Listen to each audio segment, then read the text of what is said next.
Hello students, today we are going to study the chapter 3 of Marathi शाल। शाल ये एक तरह का सम्मान चिन्ह के तौर पे जब कोई अपने घर पे यानी किसी को सम्मानित करना होता है तब शाल दी जाती है। तो ये जो शाल, ये शाल जो एक बोलते हैं ना, शाल तो आपको पता ही होगी, शॉल हम लोग बोलते हैं, शॉल भी बोलते हैं उसे, तो उसी को मराठी में शाल कहते हैं। तो बोलता है कि इस शाल से जुड़ी हुई कुछ यादें यहाँ पे रागा जाधव इन्होंने अपने इस चैप्टर के थ्रू हमें बताई गई है। तो वो कहते, एकदा मी पु ल देशपांडे यांच्याकडे काही एक निमित्ताने गेलो होतो। एका काम झाल्यावर मी निघण्याच्या बेतात होतो तेवढ्यात सुनीताबाईंनी मला थांबवले व विचारले, तुम्हाला शाल दिली तर चालेल काय? मी एका पायावर हो म्हटले।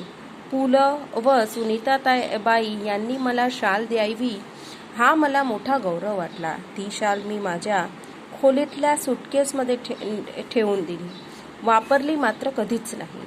यानी यहाँ राइटर कहते हैं कि जब वो एक बार कुछ काम से उस टाइम के, ये पु ल देशपांडे भी एक मराठी साहित्य के बहुत बड़े राइटर है। बोलते हैं कुछ काम से वो उनके घर पे गए और काम होने के बाद जब वो उनके घर से निकलने ही वाले थे तब पु ल देशपांडे की वाइफ जो है सुनीताबाई, उन्होंने उनसे पूछा, क्या हम तुम्हें शाल देंगे तो तुम्हें अच्छा लगेगा क्या? तो बोलते हैं कि मी एका पायावर हो म्हटले, मतलब वो बहुत ही एक्साइटेड, एका पायावर हो म्हटले मतलब बहुत ही एक्साइटेड थे, क्योंकि किसी को शॉल देना जाना, शॉल से सम्मानित करना ये बहुत बड़ा सम्मान होता है। इसलिए बोलता है कि मैंने एक के पैर में मीन्स तुरंत हाँ कह दिया। और बोलते हैं कि पु ल देशपांडे और सुनीताबाई ये जो मुझे शॉल देंगे ये मेरे लिए बहुत ही गौरव की बात थी, बहुत ही प्राउड फील करने वाली बात थी। बोलते हैं कि मैंने उनके दी हुई वो शॉल को बहुत आदर से स्वीकार किया और वो अपने घर पे जाकर उसने अपनी सूटकेस में रख दी। पुढे वाईला विश्वकोशाच्या अध्यक्ष म्हणून मी गेलो। तिथे नदीकाठच्या प्राज्ञ पाठशाळेच्या खोलीत मी राहत असे। खोलीच्या दक्षिणेकडील खिडक्या कृष्णा नदीच्या चिंचोळ्या प्रवाहावर होत्या। थंडीच्या दिवसात एक बाई माझ्या खिडकीखाली घाटाच्या छोट्या तटावर तिचे छोटे मूल एका टोपलीत ठेवून मासे पकडण्याचा उद्योगात होती। तिचे बाळ कुडकुडत्या थंडीने कुडकुडत रडत होते, पण आई तिकडे बघतही नव्हती। मला मात्र राहावे नाही। मी सुटकेसमधली पुलकित शाल काढली, 5-50 रुपयांच्या नोट्या काढल्या व त्या बाईला हाक मारली। खिडकीतून ते सर्व खाली दिले आणि म्हटले, त्या बाळाला आधी शाळेत गुंडाळ आणि मग मासे मारत बैस। या घटनेची ऊब पुलकित शालीच्या उभेपेक्षा अधिक होती। कहते हैं कि वो जब एक बार विश्वकोश तो मालूम है तुम लोगों को, ओके? तो कहते हैं कि विश्वकोश का जो अधिवेशन होने वाला था, तो बोलते हैं उसके अध्यक्ष के तौर पे वो पूना गए थे। कहाँ?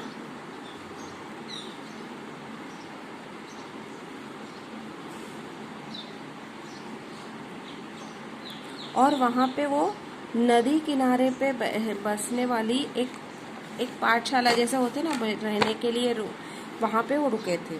और उनका जो रूम था उसके दक्षिण साइड, मतलब साउथ साइड पे जो विंडो थी, उस विंडो के वहाँ से नदी दिखती थी, नदी का प्रवाह बहता हुआ दिखता था। और वहाँ पे घाट बना हुआ था और घाट का तट मतलब ओटा जैसा रहता है ना, एक प्लेटफॉर्म जैसा बना हुआ रहता है। उस किनारे पे बैंक पे कुछ प्लेटफॉर्म, तो वहाँ पे एक मछली पकड़ने वाली बाई वहाँ पर अपने छोटे से बच्चे को टोकरी में, वहाँ उनकी जो खिड़की थी वहाँ नीचे रखकर वो मछली पकड़ने में व्यस्त थी और उसका बच्चा यहाँ पे, और ठंडी के दिन थे तो वो ठंडी के मारे वो बच्चा बहुत ही रो रहा था, ठंडी के मारे। तो उस बच्चे के रोने की आवाज़ सुनकर बोलते हैं, राइटर कहता है कि मुझसे रहा नहीं गया, तो उन्होंने अपने सूटकेस में रखी हुई एक शॉल निकाली और उस शॉल को उस बाई को बुलाकर कहा कि ये लो, और उसे 5-50 रुपए दिए। और पैसे भी दिए कुछ, और उसको बोला कि ये लो, बोलता है कि पहले ये शॉल लो और अपने बच्चे को पहले इस शॉल में लपेट दो, बाद में तुम्हें जो करना है तुम अपनी मछली पकड़ते बैठो। तो बोलता है कि ये जो घटना ये जो इन्सिडेंट हुआ था, बोलता है की या घटनेची ऊब पुलकित शालीच्या उभेपेक्षा अधिक होती। मतलब इस इंसिडेंट्स की जो वॉर्म थी, ऊब मतलब वॉर्म, ओके, वो उस शॉल से कई ज्यादा थी, अधिक, ओके। कविवर नारायण सुर्वे खूप सभा संमेलने गाजवत, पुढे ते साहित्य संमेलनाचे अध्यक्षही झाले। परिणामतः त्यांच्या कार्यक्रमाला अहोरात्र भरती असे। प्रत्येक कार्यक्रमात सम्मानची शाल व श्रीफळ त्यांना मिळत राही। एकदा ते मला म्हणाले, या शाली घेऊन घेऊन मी आता शालीन बनून लागलोय। और नारायण सुर्वे भी हमारे मराठी साहित्य के बहुत बड़े कवि थे। तो बोलता है कि वो जो कविवर्य नारायण सुर्वे जो थे, उनकी बहुत अहोरात्र मतलब रात दिन उनके प्रोग्राम्स चलते रहते थे, ओके। तो और उनको जहाँ भी अध्यक्ष, वो एक साहित्य सम्मेलन के अध्यक्ष थे, तो जहाँ वो हर एक प्रोग्राम में उनको सम्मान के तौर पे शाल और श्रीफल मतलब नारियल दिया जाता था। तो बोलता है कि एक बार उन्होंने मुझसे कहा कि ये शाल ले लेकर तो मैं भी अभी शालीन बन गया हूँ। शालीन मतलब मॉडेस्ट, जेंटल, ओके। देखिए मैं भी एक जेंटल, शालीन का मतलब होता है जेंटल। होता है कि ये शाल ले लेकर अब तो मैं भी जेंटल बन गया हूँ। त्यांच्या बोलण्यातील उपस्थित खोच माझ्याच नव्हे तर कोणाच्याही समजपणे लक्षात येणारी नव्हती। बोलता है कि उनके बोलने के पीछे का जो ये था व्यंग मतलब टोन बोलते हैं ना, टोन बोलते हैं ना। तो बोलता है कि उनके ये बोलने के पीछे क्या ये था, बोलता है कि मुझे क्या, किसी को भी वो समझ में, सिंपली उसके पीछे का कहने का क्या मतलब है वो किसी को भी समझ में नहीं आता। शाल व शालीनता यांचा संबंध काय? खरे तर खरीखुरी शालीनता शाली विनाच शोभते। बोलता है कि बोलता है कि शाल और शालीनता, इसमें एक्चुअली क्या रिलेशन है वो पता ही। बोलता है कि खरी जेंटलनेस जो रहती है वो बिना शाल के भी अच्छी लगती है। तो बोलता है कि सुर्वे मुळातच शालीन, सुर्वे जो थे नारायण सुर्वे, वो ऐसे बहुत ही जेंटल पर्सन थे, ओके। शालीच्या वर्षावाखाली त्यांनी शालीनता कधीच हरवली नाही, कधी क्षीणही झाले नहीं। बोलता है कि उन्होंने इस शॉल के पीछे अपनी शालीनता कभी मीन्स अपना जेंटलनेस कभी भी उन्होंने गुमाई नहीं थी और कभी कमजोर भी नहीं हुए थे, ओके। क्षीण का मतलब है कमजोर, ओके। मी कविवर्यांना म्हटले, शालीमुळे शालीनता येत असेल तर मी कर्जबाजारी होईन, भुकेला लागेल, पण शेकडो शाली खरेदी करून सर्वांना एक एक शाल लगेचच नेऊन देईल। यावर तो शालीन कवि मनापासून हंसला।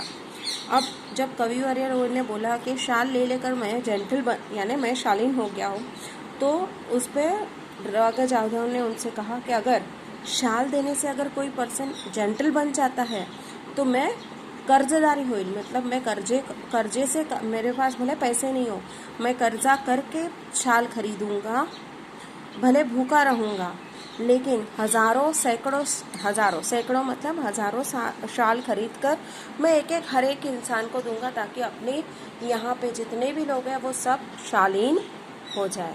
बोलता यानी उनका ऐसा कहने का मतलब था इसके पीछे का कि शाल से कोई शालीन, यानी शाल देने से कोई जेंटल बनता नहीं है, इंसान नेचर से ही जेंटल होना चाहिए, ओके।